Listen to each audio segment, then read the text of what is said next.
Title खौफनाक कमरा, the haunted room. एक छोटी सी जगह थी गुजरात के एक कोने में, रानीपुर।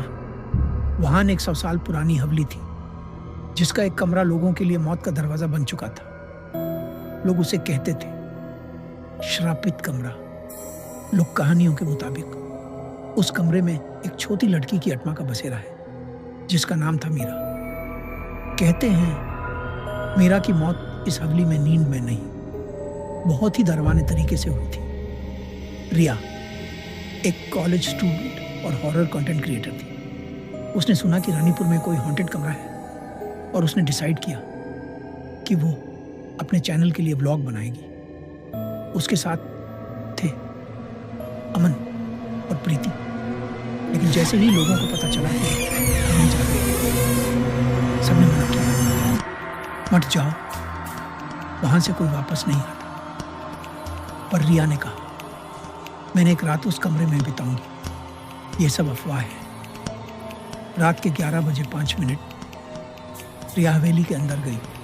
उसने कैमरा ऑन किया, टॉर्च ली और सीधा उस कमरे की तरफ गई। दरवाजा आवाज करता हुआ खुला। कमरा था पुराना, धूल से भरा हुआ। एक मिरर, एक झूला और एक तस्वीर, एक छोटी लड़की की। रिया ने व्लॉग शुरू किया। हेलो गाइस, मैं हूं रिया और मैं इस श्रापित कमरे में रात बिताने जा रही हूं। रात के भाग 2 बजे 5 मिनट एक आवाज आए, क्रिंग। एक घंटी बजी लेकिन कोई नहीं था। तस्वीर की तरफ देखा।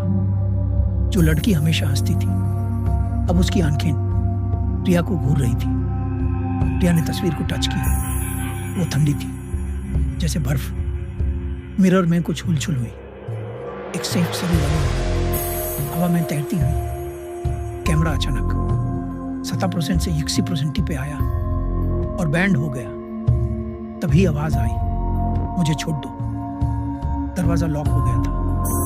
मिरर में दिखा मीरा, नंगे पैरों, आंखों से खून, हाथ में टेडी बेयर। मैं सिर्फ एक दोस्त चाहती हूँ, मीरा बोली। झूला खुद ब खुद हिलने लगा। एक पुरानी लोरी बजने लगी। चंदानिया। रात आई। मीरा की नींद कभी ना आई। दीवारें से खून टपक रहा था। रिया चिल्लाई, मुझे बाहर निकालो। लेकिन उसकी चीख किसी ने नहीं सुनी। सुबह 6 बजे दोस्तों ने दरवाजा खोला। रिया बेहोश थी।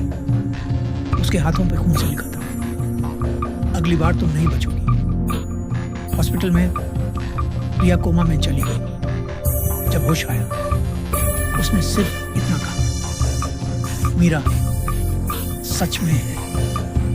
उसने अपना चैनल हमेशा के लिए बैन कर दिया और उस रात का वीडियो कभी अपलोड नहीं हुआ। लेकिन हवेली के सीसीटीवी में एक लास्ट फ्रेम रिकॉर्ड हुआ। एक छोटी लड़की का चेहरा बिल्कुल कैमरा के पास। और उस दिन के बाद किसी ने उस कमरे के दरवाजे तक भी कदम नहीं रखा। क्या आप उस कमरे के अंदर जाने की हिम्मत रखते हो? याद रहो, कभी किसी तस्वीर की आंखों में ज्यादा देर मत देखो, because may be someone is already watching you.